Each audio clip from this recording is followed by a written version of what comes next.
আমি তোকে একবারও বলবো না যে তুই ওর জন্য কষ্ট পাস না। তোর কষ্ট হচ্ছে, তুই প্রাণ ভরে কাঁদ, কিন্তু কাঁদতে কাঁদতেই ওর জন্য আল্লাহর কাছে দোয়া কর। এটা হয়তো ওর কাজে লাগবে। বিচার যে চাইবি, সে অপরাধীও বর্তমানে কবরের বাসিন্দা। বুরাক মানতে পারেনি কি আর চলে যাওয়া। তাই বলছি, খবরদার নিজেকে দোষারোপ করিস না। যা হয়েছে তাতে আমাদের কারো কোনো হাত ছিল না। এমনটা না, আমরা সব জেনে বুঝে ইচ্ছে করে চুপ ছিলাম। যদি জানতাম অবশ্যই কিছু না কিছু করতাম। আসলে আসলে নকলে বুঝি না, তবে ভাইয়াকে এসব বলা দরকার নেই। এত সহজে ভেঙে পড়লেও চলবে না। এই জীবনে কত ঝড় আসবে যাবে। শক্ত থেকে সব সামাল দেওয়া শিখতে হবে। যত আবেগ, যত কষ্ট, সব নিজের মধ্যে চেপে রাখতে হবে। মানুষ কষ্ট দেবেই, এটা মানুষের স্বভাব।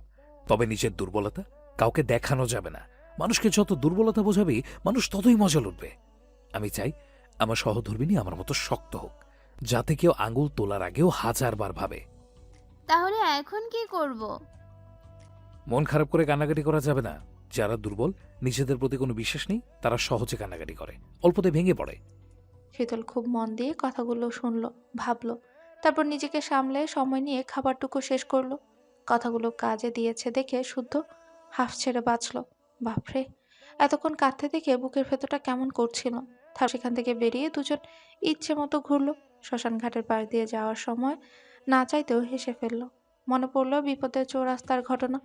বাড়ি ফিরতে ফিরতে মাগরিবের আজান হয়ে গেল। দুজনে ফ্রেশ হয়ে নেয়। শীতল মায়ের কাছে গিয়ে বসলে সিমিন এলোমেলো চুল দেখে বকতে শুরু করেন।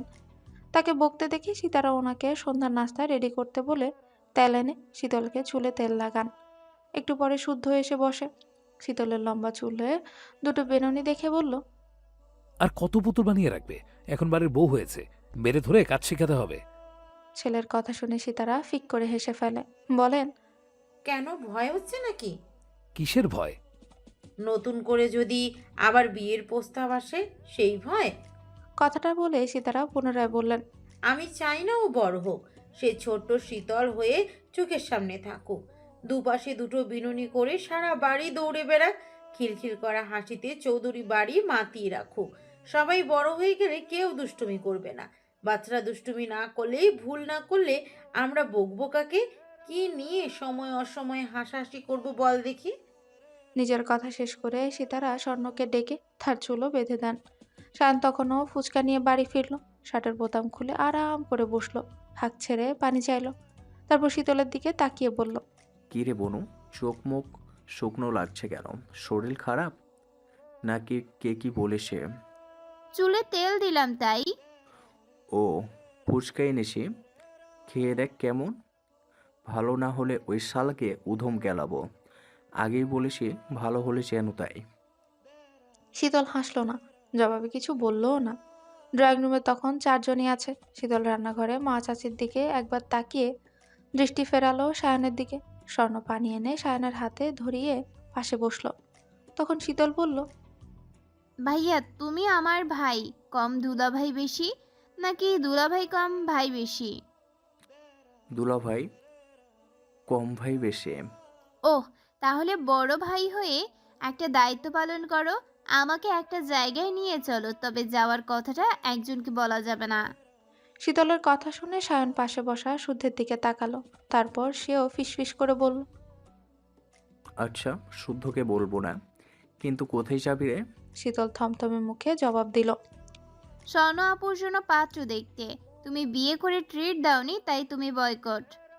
শীতলের বলতে দেরি, তবে স্বর্ণের হাত বগল দাবা করতে দেরি হলো না সায়নের।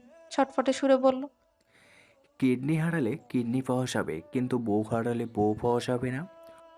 কথাটা শুনে মা চাচিরাও হেসে ফেলল। ওনাদের হাসির শব্দে সায়ন হাত ছেড়ে দেয়, মাথা চুলকায়। তখনই শীতল শুদ্ধকে শুনিয়ে শুনিয়ে বলল, আজ একটা কেয়ারিং বর নেই বলে। মাস দেড়েক পরের ঘটনা। চৌধুরী নিবাসে সকাল যেভাবে শুরু হয় আজও সেভাবেই শুরু হয়েছে। সারাফাত চৌধুরী নাস্তা সেরে যাওয়ার সময় শীতলকে কলেজে নামিয়ে দিয়ে গেছে। ক্লাস শেষে সায়ান কিংবা শুদ্ধ নিয়ে আসবে। নির্বাচন যত এগিয়ে আসছে, প্রতিটি অলিগলিতে নতুন প্রাণ চঞ্চলতা দেখা দিয়েছে। রাস্তার উপর দিয়ে টাঙিয়ে দেওয়া সাদা কালো পোস্টারের সারি, দেয়ালগুলো ছেয়ে গেছে প্রার্থীদের রঙিন প্লেটে। মাইকের আওয়াজে কান পাতা দেয়। প্রার্থীর গুণগান আর প্রতিশ্রুতির রেকর্ড করা গান বা ভাষণ সকাল থেকে রাত পর্যন্ত বাজতেই থাকে। বয়স্ক থেকে শুরু করে তরুণ প্রজন্ম। আলোচনার কেন্দ্রবিন্দু থাকে একটাই, শাহরিয়ার শাহন ভাই। শাহনের নামের প্রচারও চলছে পুরো দমে। তার নামের মিছিলে ছেলেপুলের মুখে একটাই স্লোগান, আমার ভাই, তোমার ভাই, শাহরিয়ার ভাই, শাহরিয়ার ভাই। শাহরিয়ার ভাইয়ের মার্কা কি? পায়রা ছাড়া আবার কি? শাহরিয়ার ভাইয়ের পায়রা আনবে সুখের বন্যা। অলিগলি রাজপথ, পায়রা মার্কার জয়লাভ। আসিতেছে শুভ দিন, পায়রা মার্কায় ভোট দিন। চারিদিকে এই হট্টগোলের মাঝে এক ধরনের টেনশন কাজ করছে।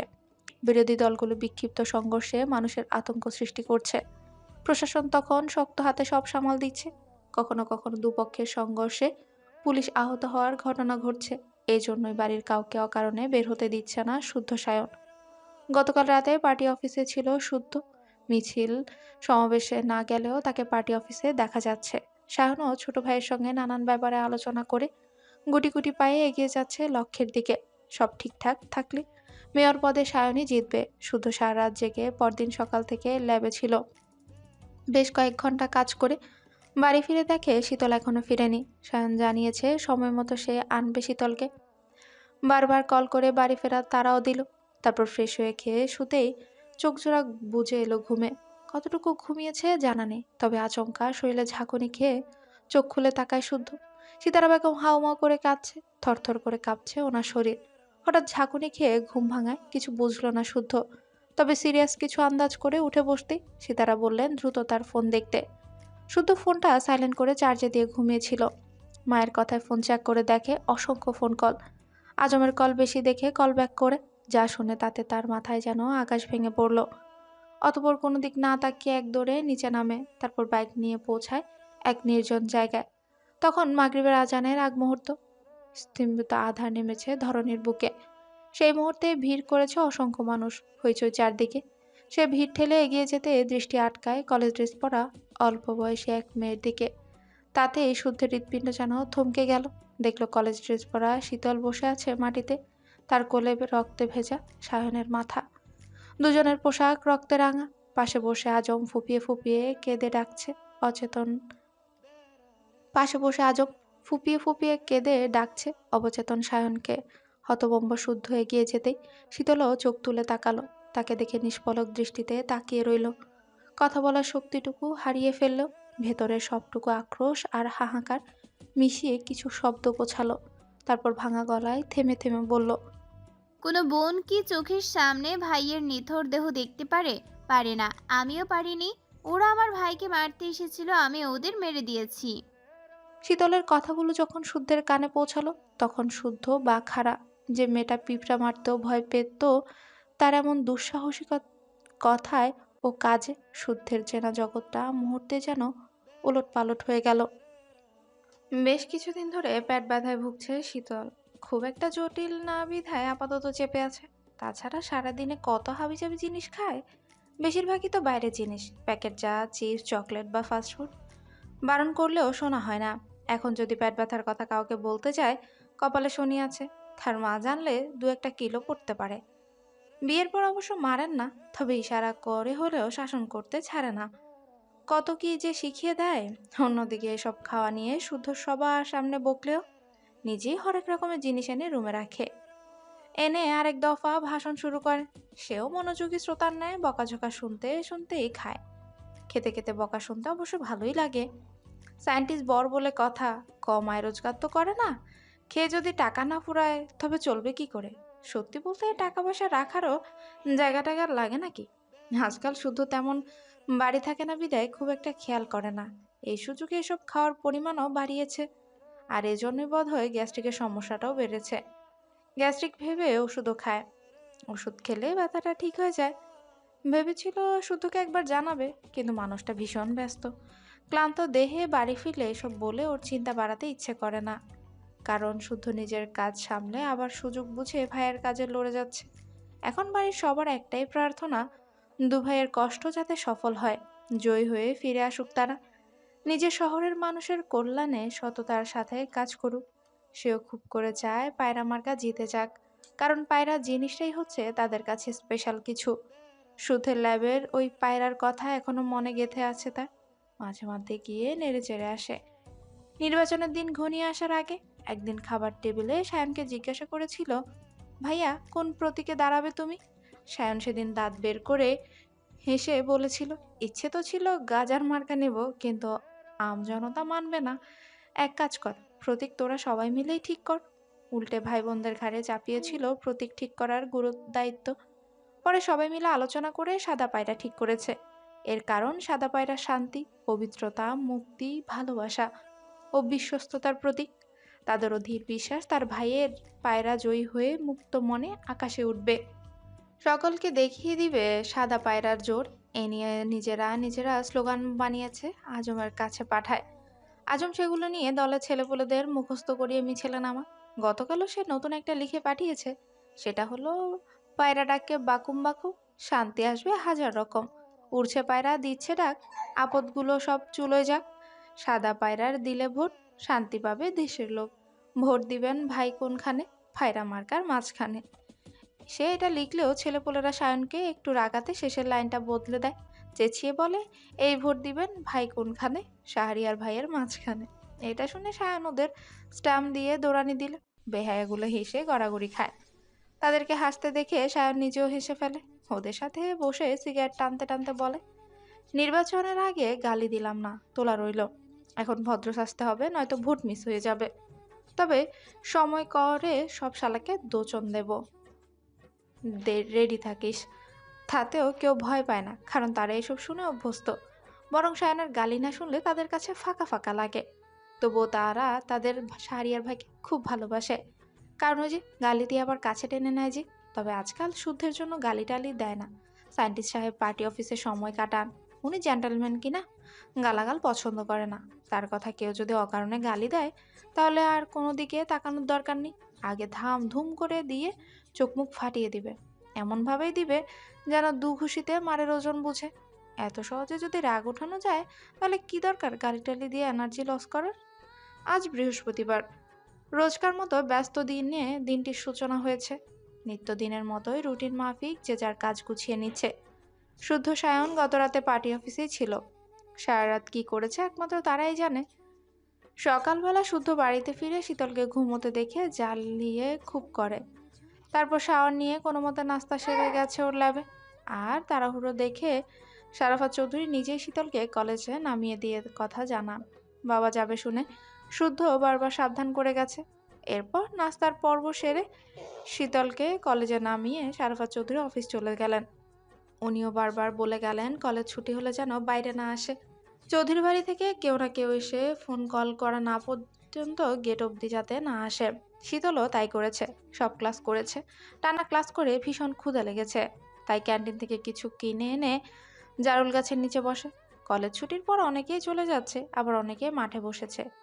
কেউ বা নোট করছে জোড়া জোড়া বসে, কেউ বা তারই মতো গাড়ির জন্য অপেক্ষা করছে। কিনে আনা পছন্দের স্যান্ডউইচ নিয়ে মুখে দেয়।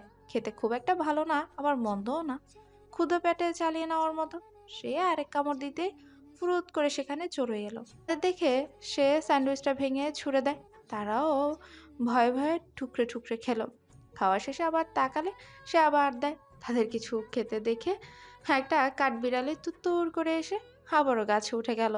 মুখে কেমন একটা শব্দ করলো। শীতল গাছের দিকে তাকিয়ে আয় আয় করে কাছে ডাকলেও এলো না। তখন ফোনে কল এলো। সায়না নাম্বার দেখে রিসিভ করতেই শুনতে পায়, কিরে বনু, কই তুই? গেটের কাছে আসি, বেরিয়ে আই দেখি। একটু দাঁড়াও ভাইয়া, আসছি। দৌড়াবি না, আস্তে ধীরে আয়। শীতল শুনলে তো সে কোনো মতে ফোনটা ব্যাগে ঢুকিয়ে ব্যাগটা কাঁধে ঝুলিয়ে দৌড়ে বের হয়। সায়নুর বাইকে বসে চুলে ব্যাগ ব্রাশ করছে। শীতল গিয়ে বাইকের পেছনে বসতে সায়নও বাইকে স্টার্ট দেয়। শীতল ওই আধ খাওয়া স্যান্ডউইচটা ভেঙে সায়নের মুখের সামনে ধরলে সায়ন মুখে নেয়। প্যাকেটে আরো দুটো স্যান্ডউইচ থাকায় ভাই বোন যেতে যেতে গল্প করতে করতে খাচ্ছিল, হাসছিল কিছু একটা নিয়ে। ঘড়িতে তখন 3:30 বাজে। দুজনের ভীষণ ক্ষুধা লেগেছে। তখনই শুদ্ধ কল করে দেখে শুনে ফিরতে বলল। সেও নাকি বাড়ি ফিরেছে। ফেরার পথেই নাকি মিছিল বের হতে দেখেছে, তারাও আসছে বলে কল কাটে। এদিকে দূর থেকে দেখা গেল রবির দলে ছেলেরা মিছিলে বেরিয়েছে। অনেক বড় মিছিল, তাদের প্রতীক নিয়ে সেই স্লোগান দিচ্ছে। বড় মিছিল যেতে সময় লাগবে। রোদের মধ্যে দাঁড়িয়ে না থেকে সায়ন বাইক নিয়ে অন্য রাস্তায় ঢুকে সে রাস্তায় আবার কনকদের দলের মিছিল পেল। সেটা পার করে কিছু দূর যেতেই দেখা গেল তারই দলের মিছিল, আজম সবার সামনে। গলা ফাটিয়ে স্লোগান দিচ্ছে। তার দাপটে ছেলেপুলেদেরকে দেখে সায়ন ফ্লাইং কিস ছুঁড়ে বাহবা দিল, নিজের স্বর মিলিয়ে স্লোগান দিল। তার কাণ্ডে শীতল খিলখিল করে হেসে ফেলে। বড় মিছিল পেরোতে সায়ন বাইক সজোরে টান দেয়। রাস্তা একটু নির্জন দেখে সায়নও জোরে গাড়ি টানে। হঠাৎ কোথা থেকে দুটো বাইক এসে তাদের পথ আটকায়। সায়ন দ্রুত ব্রেক কষে খেকিয়ে গালি দিতে গিয়েও থেমে গেল। সামনে বাইকে বসা কনককে দেখে বলল, বোনকে বাড়ি পৌঁছে দিয়ে তোর কথা শুনবো, এখন পথ ছাড়। শীতল সঙ্গে আছে দেখে সায়ন কথা বাড়াতে চাইল না, বরং সতর্ক হলো। শান্ত ভঙ্গিমায় কনকের সঙ্গে কথাও বলল, কিন্তু কনক শোনার অবস্থায় নেই। সে বাইক থেকে নেমে শীতলের কাছাকাছি দাঁড়ায়, কেমন করে দেখলো যেন। তার দৃষ্টি দেখে শীতল দৃষ্টি সরিয়ে নেয়, ভাইয়ের সঙ্গে সিটিয়ে বসে। সায়ন তখন চোয়াল শক্ত করে পুনরায় সাবধান করে বলল, কনক, লিমিট ক্রস করিস না, নামতে হলে কলিজা টেনে ছিঁড়ে ফেলবো বলে দিলাম। কনক যেন শুনেও শুনল না তার কথা। সে শীতলের দিকে তাকিয়ে মনমরা স্বরে বলল, আজ আমার ছোট বোনের জন্মদিন, সারা দুনিয়া খুঁজেও পাচ্ছি না তাকে। কান পেতে আসি, কখন এসে গিফট নেওয়ার আবদার করবে। গাল ভর্তি হেসে আদরে সুরে আমাকে আবার ভাইয়া বলে ডেকে উঠবে। এটুকু বলেই সে থামলো। তারপর সায়নকে বলল, আমার বোনটা দলের কেউ ছিল না, রাজনীতির কিছু বুঝতো না, সরল মনের মেয়ে ছিল। পালিতে ভাত থাকলে খেত, নতবা উপোস থাকলেও কাউকে বুঝতে দিত না। ভারতী আবদার করতো না, আমার প্রাণ পাখি। আমার ভারীর প্রাণ ছিল আমার বোন, তবু তাকে বাঁচতে দিলি না তুই। রেপ করলেও বাঁচিয়ে রাখতি। ভাইয়ের কাছে বোনরা কখনো পুরনো হয় না, কুলসিত হয় না, দর্শিতা হয় না। সে থাকলে এত কিছুর পরেও বাড়ি ফিরলে দর্শিতা বোনের মুখে না হয় ভাইয়া ডাক শুনে কলিজা জুড়াতো আমার। কনকের কথা শীতল হতভম্ব দৃষ্টিতে তাকিয়ে আছে। কী সব বলছে এ লোক? মাথা কি পুরোটাই গেছে নাকি? তার সায়ন ভাই বেস্ট মানুষ, এমন ঘৃণ্য কাজ করতেই পারে না সে। তাছাড়া স্বর্ণ আপুকে পাগলের মতো ভালোবাসে সায়ন ভাই, অন্য মেয়ের দিকে তাকাবে এটা তো দুঃস্বপ্নের কথা। এতদিন পর পুরনো কাসন্দি ঘাটতে দেখে সায়নের রাগ তরতর করে বাড়ল। প্রমাণ দেওয়ার পরও ঘুরে ফিরে তাকেই দোষারোপ করছে কনক। শীতলের উপস্থিতিতে এ নিয়ে কথা বাড়ানোর প্রয়োজন মনে করলো না। রেগে গেলে তার মুখে কোনো লাগাম থাকে না, কি বলে হুঁশ থাকে না। ছোট ভাই বোনদের সামনে সে কখনো গালাগাল করেনি। তারা জানে তাদের সায়ন ভাইয়া মাটির মানুষ, রাজনীতি করলেও খুন করে না, মানুষ মারে না। সেও চায় মরার আগ মুহূর্ত অবধি তাদের এই ধারণা বহাল থাকুক। তবে কনক ভুলভাল বকতেই থাকলে কিছু একটা ঘটে যাবে। কথাটা ভেবে চলে যাওয়ার জন্য বাইকে স্টার্ট দিতেই কনক এসে চাবিটা ছিনিয়ে নেয়। কনকের সঙ্গে আসা এক ছেলে রড দিয়ে বাইকের সামনে সজোরে বাড়ি দেয়। শীতল ভয়ে চিৎকার করে ভাইয়ের হাত আঁকড়ে ধরে। সায়ন ঘাড় ঘুরিয়ে বোনকে দেখে রাগান্বিত সুরে বলে, থামতে বলছি তোকে। কেন? বোন ভয় পাচ্ছে? তোর বোনটা বোন হয়, আর আমাদেরগুলো কে ফেলনা না? এই দুই হাতে আমার বোনটাকে কবরে শুয়ে এসেছি রে। আমার তুতা পাখিটা কবরে শুয়ে আছে, সেই যন্ত্রণা আজও দগদগে গা করে ভয়ে নিয়ে বেড়াচ্ছি। তোকে আমি একদিন অভিশাপ দিয়েছিলাম, বলেছিলাম আমার অবস্থানে তোকে দাঁড়াতে হবে। ভেবেছিলাম ইয়াসির যা করার করবে, কিন্তু না, সে করবে না। বরং আজকে যা হবে, জানলে আমাকে বাঁচিয়ে রাখবে না, তাই তোকে নিঃশেষ করতে আমাকে হাল ধরতে হলো। আজ তুই চোখের সামনে দেখবি বোন ধর্ষণ হলে ভাইয়ের কেমন লাগে, বোনের নগ্ন দেহ। কনক আর বলতে পারলো না। সায়ন শীতলকে ধরে বাইক থেকে নেমে কনককে এলো পাথারি মারতে লাগলো, চিৎকার করে বলতে লাগলো, মাথার চোট, দিনে দুপুরে নেশা করে আমার সঙ্গে চুদুরবুদুর চোদাও। তোমার চুদুরবুদুর তোমার কাছে রাখো। এর আগে প্লেন ড্রাইভে প্রমাণ দেওয়ার পরও নতুন করে ভং মারাইতে আসছো তুমি। নাক দিয়ে গল গল করে আসা রক্ত শার্টের বাহুতে মুছলো কনক। হতভম্ব হয়ে শীতলের দিকে তাকিয়ে হাসলো, তারপর বলল, শীতল রানী, তোমার সায়ন ভাই কিন্তু মারাত্মক লেভেলের প্রন লাভার, জানো? সব ধরনের প্রন ওর কালেকশন আছে। এই তো কিছুদিন আগে আমাকেও প্যান ড্রাইভে করে অসংখ্য কালেকশন দিয়েছে। লজ্জায় শীতল চোখ নামিয়ে নেয়, মুখটা গলার সঙ্গে মিশিয়ে নেয়। কথাটা মিথ্যে জেনেও সায়ন ঘুরে বোনের মুখের দিকে তাকাতে পারল না। থমথমে সুরে বলল, আমি তোকে একটা প্লেন ড্রাইভ দিয়েছিলাম, দিয়েছিলি তো? সেখানে কিছু থাকার কথা ছিল। ছিল তো, অনেক ছিল। তোর পছন্দের প্রণ। কনক কথা শেষ করার আগে দাঁড়ানো 4টে ছেলে আচমকা সায়নকে এলোপাথারি মারতে লাগলো। কনক ছেলেদের হাতে মোটা রড তুলে দিয়ে নিজে এগোলো শীতলের দিকে। তাকে এগোতে দেখে শীতল কেঁদে ওঠে। পালানোর আগেই হিজাবে টান পড়ে, টেনে হিচড়ে হিজাব খুলে রাস্তায় ছুঁড়ে ফেলে। শীতল বুকের কাছে আড়াআড়িভাবে হাত রেখে হাউমাউ করে কাঁদতে কাঁদতে বলে, ভাইয়া বাঁচাও ভাইয়া। বলে করুণ সুরে কাঁদছে। ছেলেগুলো ধারালো রামদা রড দিয়ে মারতে লাগলো সায়নকে। রাস্তায় শুয়ে ফেলেছে। মার খেতে খেতেও সায়ন কনককে থামাতে বলছে। ওর চিৎকারে কনক ভীষণ মজা পাচ্ছে। সে সায়নের দিকে একবার তাকিয়ে টান মেরে শীতলের বুকের ভিবেলটা খুলতে গেলেই শীতল মোচড়ামুচড়ি শুরু করে। কনক তাকে পেছন থেকে জাপটে ধরে নোংরা স্পর্শে ছুঁয়ে দিতে লাগলো। ভাইয়ের অবস্থা আর আসন্ন বিপদ বুঝে শীতল হাত জোর করতে লাগলো কনকের কাছে। কিন্তু শুনলে তো, শীতল অশ্রুসিদ্ধ চোখে রাস্তার এদিক ওদিক তাকায় সাহায্যের আশায়। কিন্তু সে হয়তো এটা জানেই না কনক পূর্ব পরিকল্পনা করেই এখানে এসেছে। এই রাস্তায় প্রবেশ ও বের হওয়ার পথে তার ছেলেদেরকে পাহারায় রেখেছে।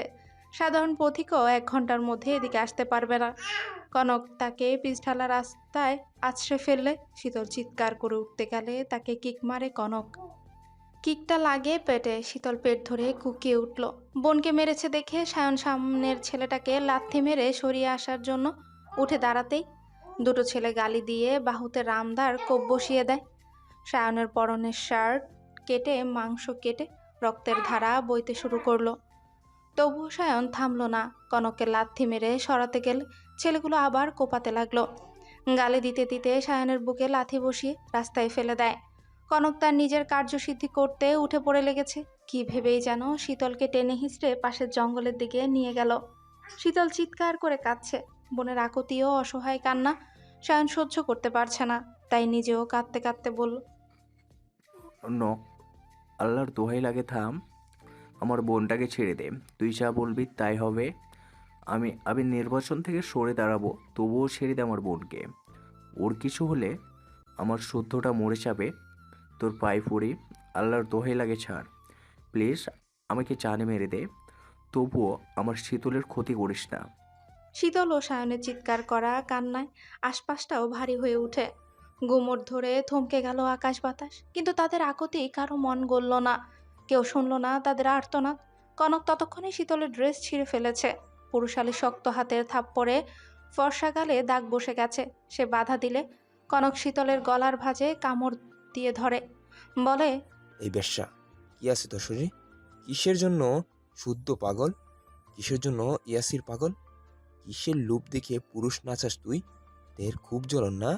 কত জ্বলন তাই দেখব। কনকের জঘন্য কথা আর এত দূরে বড় ভাইয়ের অসহায় কান্না দেখে শীতলের কান্না থেমে গেল। সে কনককে বাধা দিল না, জোর ঘাটিয়ে আটকাতেও গেল না। বাধা না পেয়ে কনকও বুঝে নিল শীতল মিয়ে গেছে। সে হেসে তার সেলোয়ারে হাত দিলে শীতল কনকের বুক বরাবর লাথি বসাতে গেলেই কনক ধরে ফেলে পা। পাল্টা আক্রমণ করছে দেখে কনক গালি দেয়। পরপর আরো দুটো থাপ্পড় দিয়ে পেছন ঘুরে তাকায়, চেঁচিয়ে উঠে বলে, রনি, ওই খাঙ্কির পোলাকে এদিকে আন। ওর সামনে ওর বোনকে রেপ করব। শালাকে পৃথিবীর সবচেয়ে ঘৃণিত শাস্তি দিব। পুরনো হিসাব চুকাবো আজ। বুঝাবো যার যার জিনিস তার তার দরদ, যার যার বোন তার তার কাছে কত আদরের, কত স্নেহের। শীতল ততক্ষণে বুঝে গেছে তাদের কান্না, ভয়, অসহায়ত্ব কাজে আসবে না। যা করতে হবে বুদ্ধি খাটিয়ে করতে হবে। কথাটা ভেবে ঘাড় ঘুরে সায়নের দিকে তাকায়। সায়ন তখনও আকুতি করে যাচ্ছে। ভাইয়ের আকুতি ব্যথা ভুলে গেল, কান্না ভুলে গেল। দুরু দুরু করা বুকে গচ্ছিত ভয়টুকু হঠাৎ উধাও হয়ে গেল। মন ও মস্তিষ্কে চিৎকার করে বলতে লাগলো, এবার লড়ো নয়তো মরো। কথাটা ভাবতে ভাবতেই হঠাৎ চোখের সামনে শুদ্ধের মুখটা ভেসে উঠল। কানে বাজতে থাকলো একটাই কথা, আমি ছাড়া কারো অযাচিত স্পর্শ শরীরে লাগাতে দিবি না। প্রয়োজনে মেরে দিবি, বাকিটা সামলে নেব। শুধু সেদিন কথাটা বলে থামেনি, বরং বিশেষ কৌশলে কলেজ ড্রেসে একটা ছোট্ট পকেট তৈরি করিয়েছিল। চেন সিস্টেম করে সেখানে একটা ট্রিজার গোপনে রাখা ব্যবস্থাও করে দিয়েছিল। ট্রিজার ব্যবহার করা শিখিয়েছিল। ট্রিজার হলো কম প্রাণঘাতী এক ধরনের ইলেকট্রনিক অস্ত্র। এর মাধ্যমে কিছুক্ষণের জন্য হলেও আক্রমণকারীর হাত থেকে রক্ষা পাওয়া সম্ভব, এবং ট্রিজার বহনযোগ্য, যা আত্মরক্ষা সুবিধাজনক করে তোলে।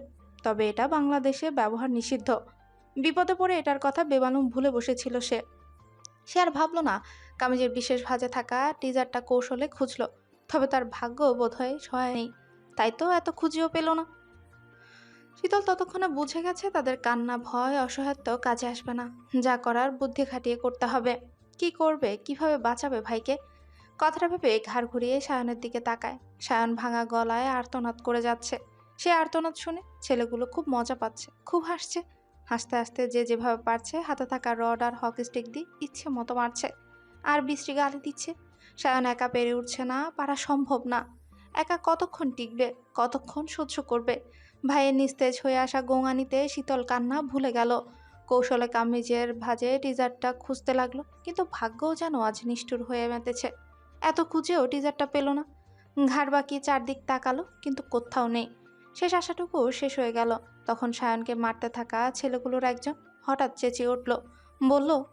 কথাটা শুনেই কনক ঘাড় ঘুরিয়ে তাকায়। সায়নের অবস্থা দেখে নির্লিপ্ত গলায় বলল, এত তাড়াতাড়ি শেষ করলে আমাদের কষ্টটুকু বিফলে যাবে।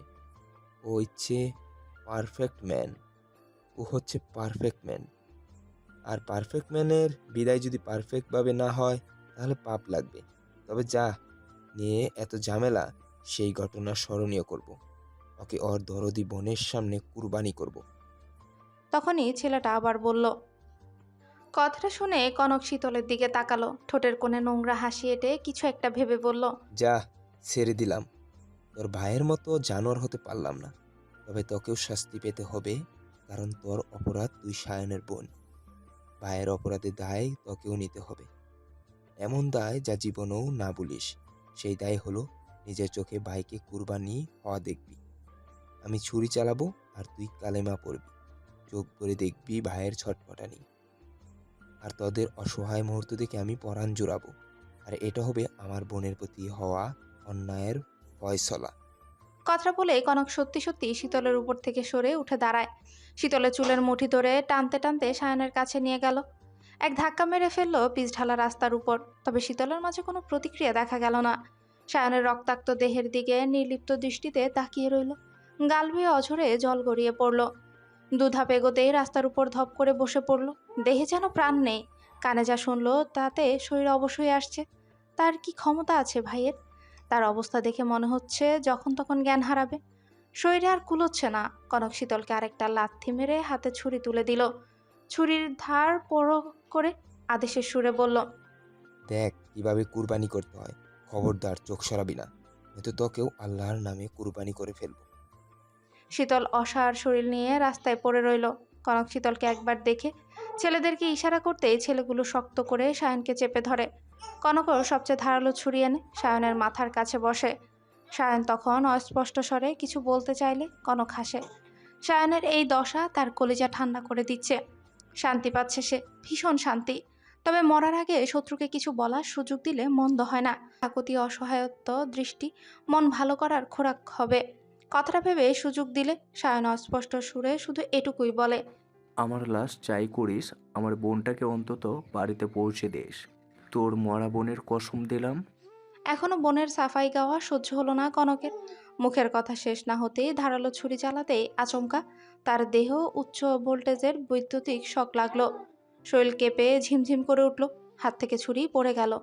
গঙ্গানোর মতো শব্দ করে রাস্তায় শুয়ে পড়ল কনক। নড়তে অবধি পারল না। কনককে পড়তে দেখে ছেলেগুলো অবাক হলো। তারা চোখ তুলে দেখে শীতল হাঁটু মুড়ে বসে আছে। শীতল কখন উঠে এসেছে খেয়াল করেনি। কখন রাস্তায় পড়ে থাকা টিজারটা হাতে তুলে নিয়েছে তাও দেখেনি। তারা বিস্ময় নিয়ে তাকাতেই শীতল আরেকটা ভয়ঙ্কর কাণ্ড ঘটিয়ে ফেলে। কনকের হাত থেকে ছিটকে পড়া ছুরিটা কনকের গলায় ঢুকিয়ে দেয়। এমনভাবে ছুরি ঢুকায় ওপাশ দিয়ে ছুরি বেরিয়ে যায়। তাজা রক্তের বান এসে লাগলো শীতলের গায়ে। তবুও শীতল থামলো না। চোখের পলকে ছুরি একটানে বের করে পরপর কনকের বুকে ঢুকিয়ে দেয়। ঢুকিয়ে মোচড় দেয়। শক খেয়ে স্থির হওয়া কনক ছুরির আঘাতে কোরবানের গরুর মতো শব্দ করে একেবারে স্থির হয়ে গেল। শীতল নিজেই থরথর করে কাঁপছে সর্বাঙ্গ। একা একা বিড়বিড় করে বলছে, আর মারবি আমার ভাইকে? মারবি? মেরেই দেখ। শান্ত অবলা মেয়েটার অশান্ত রূপ দেখে ছেলেগুলো কিছু বলার ভাষা হারিয়ে ফেলল। মেয়েটা এমন কিছু করবে কল্পনাও করেনি। তারা ছুটে গিয়ে কনকের শ্বাস চেক করে। দুপা পিছিয়ে যায়। কনকের শ্বাস চলছে না। জলদন্ত ছেলেটা চোখের পলকে মারা গেল। এটা কিভাবে সম্ভব? এদিকে রাস্তা পাহারা দেওয়া ছেলেগুলো কল দিয়েই যাচ্ছে, কেউ রিসিভ করছে না দেখে মেসেজ করলো তারা সরে যাচ্ছে। আজমরা মিছিল শেষ করে ফিরে আসছে, এ পথে ঢুকবে কিনা বলা যাচ্ছে না, তবে শীঘ্রই সরে যাওয়া উচিত। আজমদের হাতে পড়লে তাদের চিহ্ন রাখবে না। আবার যা ঘটেছে এখানে থাকলে তাদের ঘাড়ে দোষ আসতে পারে। মেয়েটা যখন মেরেছে সেই ফাঁসুক। কথাটা ভেবে আবার ভাবলো মেয়েটাকে কিছু না বলে যাওয়াটা কি ঠিক হবে? না, তারা রড তুলে মারতে গেলে সায়ন গড়িয়ে গেল শীতলকে রক্ষা করতে। সায়নের তখনও জ্ঞান ছিল, কিন্তু শেষ রক্ষা হলো না। রডের বাড়ি পড়লো শীতলের গায়ে। ছেলেগুলো দুই ভাই বোনকে আরেক দফা মারতে লাগলো। হকি স্টিকের লাস্ট বাড়িটা সায়নের মাথায় পড়াতে এবার পুরোপুরি জ্ঞান হারালো সায়ন। শীতল ভাইয়ের মাথা তার কোলে তুলে নেয়, কামিজের এক কোণা দিয়ে যত্ন করে ভাইয়ের গলা আর মুখ মুছে দেয়। গল গল করে রক্ত বের হচ্ছে, কিন্তু কোথা থেকে আসছে এত রক্ত? কোপানো বাহু, ফাটা মাথা, নাকি থেতলে যাওয়া মুখ থেকে, নাকি গলা থেকে? কোথায় ধরবে সে? কোথায় ধরলে রক্ত পড়া বন্ধ হবে? সে পরে থাকা হিজাবটা নিজের বুকে জড়িয়ে ভিবেলটা সায়নের মাথায় বেঁধে দিল। সায়নের পকেট থেকে রুমাল বের করে বাহু বাঁধলো, তারপর ভাইয়ের কপালে চুমু খেলো। ধীরে ধীরে ভাইয়ের মাথায় হাত বুলাতে বুলাতে নিভুস্বরে ডাকলো, ভাইয়া, এ ভাইয়া, তাকাও না একটু। সায়ন তাকালো না। অনেক আগেই তো চোখ জোড়া বন্ধ করে নিয়েছে সে। মেনে নিয়েছে তার অসহায়ত্ব। সায়নের সারা শব্দ পেল না দেখে শীতল নীরবে কাঁদতে লাগলো। কাঁদতে কাঁদতে তার গলার স্বর বসে গেল। চিৎকার করা কান্নায় অদ্ভুত শোনাচ্ছে। কাঁদতে কাঁদতে হঠাৎ মনে হলো কাউকে খবর দিতে হবে, ভাইকে হসপিটালে নিতে হবে। এদিক ওদিক তাকিয়ে ব্যাগ খুঁজতেই নজরে পড়ে রাস্তায় পড়ে থাকা সায়নের ফোন। কেউ ফোন দিচ্ছে, সাইলেন্ট থাকা অবস্থায়, শব্দ হচ্ছে না। সে সায়নের মাথাটা কোল থেকে নামিয়ে ফোনের কাছে গেল। ফোনটা হাতে তুলে দেখলো ডিসপ্লেতে ভাসছে আজমের নাম। কল রিসিভ করলেও গলা দিয়ে কথা বের হলো না তার। ওদিকে আজম হ্যালো ভাই ভাই কথা কন হ্যালো করেই যাচ্ছে। নেটওয়ার্কের সমস্যা ভেবে আজম কল কেটে আবার কল ব্যাক করে। শীতল সায়নের দিকে একবার তাকিয়ে কম্পিত হাতে কলটা রিসিভ করে বহু কষ্টে উচ্চারণ করলো, আজম ভাই, ভাইয়া কি ভাইয়া উঠছে না, কথা বলছে না। শাহিনের ফোনে মেয়েলি কণ্ঠস্বর শুনে আজম অবাক হলো। কান থেকে ফোনটা সরিয়ে নাম্বার চেক করে দেখে শাহিনেরই নাম্বার। ভাঙা গলা শুনে প্রথমে বুঝতে পারেনি এটা শীতল, পরে যখন বুঝলো আজম যেন স্থির হয়ে গেল। আসন্ন বিপদের কথা মাথায় আসতেই শির দ্বারা বেয়ে ঠান্ডা স্রোত বয়ে গেল। দরদর করে ঘামতে লাগলো। ঢোক গিলে বলল, শীতল, বোন আমার, ভয় নেই, আমি এক্ষুনি আসছি। আশপাশ দেখে বলো তো, বোন কোথায় আছে তোমার? আপনার সঙ্গে দেখা হলো ওই ওই রাস্তায়। আসছি বোন, আসছি, এক্ষুনি আসছি, এক্ষুনি আসছি। কথাটা বলে আজম ছুটতে শুরু করলো। আচমকা পাগলের মতো ছুটতে দেখে বাকি ছেলেরাও ঘটনা জেনে দৌড়াতে শুরু করে। তারা মিছিল শেষ করেই ফিরছিল। ছেলেপুলেরা মিছিল করলে তাদেরকে খুশি করতে হয়। সায়নের কথা অনুযায়ী আজম সেটাই করছিল। হাসাহাসি করছিল। সায়ন জিতলে বড় বড় ট্রিট নিবে সেটা নিয়ে আলোচনা করছিল। তারা আবার খুব সহজে সায়নের কাছে আবদার করতে পারে। সায়নও প্রথমে আবদার শুনে গালি দেয়, তারপর নিজেই আবদার অনুযায়ী সেসব এনে দেয়। মানুষটাকে এজন্যই তারা খুব ভালোবাসে। এমন একটা মানুষকে যদি মেয়র হিসেবে পায় তবে মন্দ হয় না। আজকের মতো মিছিল করা শেষ। রাত 9টার দিকে আরেকবার বের হবে পোস্টার লাগাতে। আমজাদের মোড়ের দিকে কারা যেন পায়রার পোস্টার ছিঁড়ে ফেলেছে, নতুন করে আবার লাগাতে হবে। তাছাড়া কোন রাস্তায় যাবে জানার জন্যই সায়নকে কল করেছিল আজম। কে জানে মানুষটার উপর দিয়ে ঝড় বয়ে গেছে। শুধু তাকে বারবার বলেছিল সায়নের দিকে খেয়াল রাখতে, এ নিয়ে আলোচনা করেছিল, এবং বড়সড় একটা হামলা হবে সেটাও আন্দাজ করেছিল। এটাই যে আজই স্বপ্ন নয়, এটা যে আজই স্বপ্নেও ভাবতে পারেনি তারা। এদিকে বাড়িতেও জানাতে ভেবে শীতল তার ফোন বের করে শুদ্ধকে কল দেয়। মানুষটা গতকাল রাতে জেগেছিল, তাই কিছুক্ষণ আগে নিজেই বলেছিল একটু ঘুমিয়ে নিতে। সে ফিরলে আর ঘুমোতে দিবে না। আজ যেভাবে হোক ঠেলে ঠুলে হলেও রাতে ঘুরতে হবে। সারা রাত ঘুরবে, বাইরে খাবে। সে ফিরতে ফিরতে যেন ঘুমিয়ে নেয়। কথাটা শুনেই বোধহয় শুয়েছে ভেবে তারাকে কল করে। কল ঢুকতেই বুক কেঁপে উঠল। একজন মাকে কিভাবে ছেলের এমন অবস্থার কথা জানাবে সে? ভেঙে পড়লে হবে না, বড় মাকে বললে সুধের কানেও খবর চলে যাবে। সেই মানুষটাকে যে তার বড্ড প্রয়োজন। অতঃপর সিতারাকে জানিয়ে শীতল পুনরায় সায়নের কাছে বসে। যত্ন করে মাথাটা আবার কোলে তুলে সায়নের কানে কানে বলে, খবরদার পালানোর চিন্তা করবে না। পৃথিবীর আলো দেখার আগে ওই ছোট্ট প্রাণটিকে এতিম করে দিও না ভাইয়া, এত নিষ্ঠুর হইও না। কথাটা বলে শীতল একেবারে নিশ্চুপ হয়ে গেল। এরপর আজম এলো। আজমও কত করে ডাকলো শুনলই না। ছেলেপুলেরা দলে দলে আসায় ঘটনা দ্রুত ছড়িয়ে গেল। ইমিডিয়েট অ্যাম্বুলেন্সে কল করা হলো, কিন্তু সমস্যা হলো পানির পাইপ ফেটে রাস্তা বড় গাড়ি ঢুকতে পারছে না। কিছুক্ষণ আগেও ঠিকই ছিল, হঠাৎ পাইপ ফাটলো কি করে? এটাও প্রশ্ন থেকে গেল। অ্যাম্বুলেন্স যেন কোনোভাবেই আসতে না পারে। রবির দল দুদিক থেকে মিছিল নেমে রাস্তাটা ব্লক করে দিয়েছে। এ সুযোগ সায়নটা যদি ভালোই ভালো দুনিয়া ছাড়লে, তাকে মেয়র হাত থেকে কেউ আটকাতে পারবে না। রাজনীতি এমনই, বিপদে শত্রু মারুক, ভোট আমার, আসন আমার, ক্ষমতা আমার। এর বিনিময়ে 2 মিনিট শোক পালন করব না হয়, দেশবাসীকে দেখাতে 2 ফোঁটা পানি জায়গায় 4 ফোঁটা চোখের পানি ঝরাবো, তবুও মরুক। এটাই রাজনীতির চক্র বর্তমানে। এর পরের ঘটনাটুকু আরেকটা দুঃস্বপ্নের মতো কাটলো। হন্তদন্ত হয়ে শুদ্ধ এলো। শীতল সায়নের অবস্থা দেখে পুরো ঘটনা বোঝা শেষ। পাইপ ফাটার কথাটাও জানে, তবে বসে থাকার সময় নেই। সে দ্রুত গিয়ে ভাইকে বুকে জড়িয়ে নেয়। কোথায় ধরবে? সবখানে কোপানো নয়তো থ্যাতলানো। সে আর অপেক্ষা করলো না, সায়নকে কোলে তুলে নিল। গাড়ির অপেক্ষায় বসে থাকা সম্ভব না। তাকে যেতে দেখে শীতলে উঠতে গেলে পুলিশ পথরোধ করে, তাকে যেতে দেওয়া হবে না। কথাটা শুনে শুদ্ধ কিছু বলার আগে শীতল নিজে থেকেই বলল, নিয়ে যান ভাইয়াকে। ভাইয়াকে অ্যাম্বুলেন্সে তুলে দিয়ে আসছি। কথাটা বলে হাঁটা ধরলো সামনের পথ দিয়ে। আজম মানুষ সরিয়ে তাকে যাওয়ার রাস্তা করে দিচ্ছে। তখনই সাফওয়ান চৌধুরী হন্তদন্ত হয়ে ছুটে এলেন। গাড়ি রেখে হেঁটেই এসেছেন, রীতিমতো হাঁপাচ্ছেন তারা। সারাফাত চৌধুরী শুদ্ধের সঙ্গে তাল মিলিয়ে হাঁটতে হাঁটতে সায়নের দিকে তাকাচ্ছেন। চোখের পানিতে দুবার হোঁচট খেলেন। কেন যেন মুখ ফুটে একটা কথাও বের হচ্ছে না, তবে ভেতর থেকে কেউ যেন চিৎকার করে ডাকছে। সায়ন বরাবরই ওনার অবাধ্য ছেলে। বাবাকে প্রাণ দিয়ে ভালোবাসলেও ঘাটতারামো করা ওর স্বভাব। সাধারণ কথাকে পেঁচিয়ে ওনাকে রাগানো তার অতি পছন্দের কাজ। ভালো কথা বললেও কখনো কথা শোনে না, যেমন এখনো শুনছে না। যেখানে একজন মানুষের জীবন মরণের কথা, সেখানেও কিছু মানুষের বিবেক কাজ করে না। এই যেমন মিছিলের নাম ধরে যাওয়ার পথে দল বেঁধে রবির ছেলেরা দাঁড়িয়ে আছে, সরতে বলছে, সরছে না। সিগারেট টানছে, নয়তোবা নিজেরা হাসাহাসি করছে। পরিস্থিতি বুঝে পুলিশ এসে মিছিল ভঙ্গ করে। কেউ ঝামেলা করতে এসে তাকে ধুলাই করা হলো। সায়নের ছেলেপুলেরা ভিজে পুড়ে কোনো মতে পানির পাইপ ঠিক করে। শুদ্ধ ততক্ষণে অনেকটুকু পথ এগিয়ে এসেছে। আর একটু এসে দেখে অ্যাম্বুলেন্স আসছে। তাকে দেখা মাত্র চালক দ্রুত নেমে সায়নকে শোয়ানোর ব্যবস্থা করে। শুদ্ধ বাইকে শুয়ে সারাফাত আর সাফওয়ান চৌধুরীকে দ্রুত অ্যাম্বুলেন্সে তুলে দেয়। সে আসছে না দেখে সারাফাত চৌধুরী অবাক হয়ে বলে, এদিকটা সামলে আসছি। কথাটা বলে চালককে তাড়া দিলে অ্যাম্বুলেন্স ছেড়ে দেয়। শুদ্ধের হাতের ইশারায় আজম সহ 5 জন বাইকে করে অ্যাম্বুলেন্সের পেছনে ছুটে। পুরো ঘটনা পরিকল্পিত, বুঝতে বাকি নেই, তাই তাদেরকে পাঠালো যাতে মাঝ রাস্তায় অ্যাম্বুলেন্স থামাতে না পারে। ওরা যেতেই শুদ্ধ শতরূপাকে কল করে কথাগুলো বলতে বলতে ছুটলো শীতলের কাছে। অর্ক হাসান আর স্যান্ডিকে হসপিটালে পাঠালো। সিরাতকে কল করে বলল বাড়ির কেউ যেন এক ধাপ বাইরে বের না হয়। একটু পরে আজম নিজে গিয়ে তাদের হসপিটালে নিয়ে যাবে। চারিদিকে বিপদ, এখন বুঝে শুনে চলতে হবে। শীতল তখনও ওখানেই চুপ করে বসেছিল।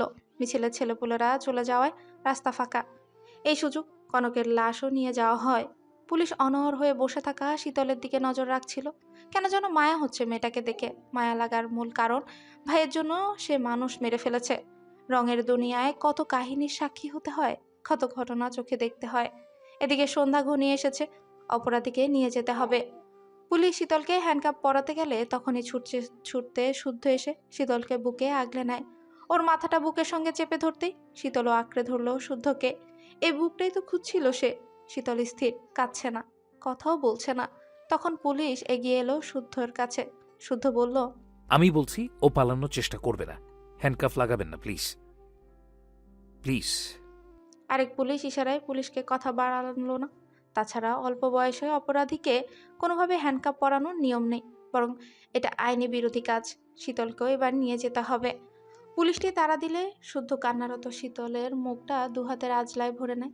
তারপর শীতলের কপালে চুমু এঁকে বলে, কিচ্ছু হবে না, আমি আছি না। কথাটা বলে নিজের হাতে শীতলের মুখ মুছে দেয়। মুছে লাভ হলো না, পরক্ষণেই গাল ভিজে গেল।